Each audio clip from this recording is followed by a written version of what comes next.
ازاي. بتحطي عليها السمنة كده، طبعا هي سخنة والسمنة برضو سايحة، بتقلبيها كده زي ما انت شايفة اهو. ودي هعملها بالعسل اهو، هعمل لكم طبق بالعسل.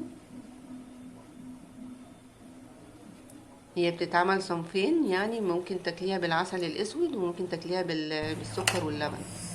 الطبق التاني اهو هعمله برضو زي ما انتم شايفين كده، احط عليها السمنة بتاعتها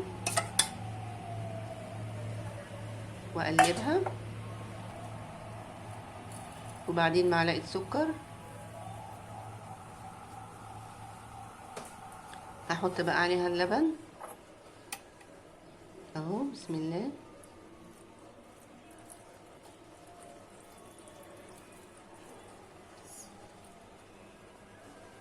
ده الطبق التاني بتتقدم بنفس الطريقة دي زي ما انتم شايفين كده، وطعمها في منتهى الجمال وتحفة، والولاد بيحبوه.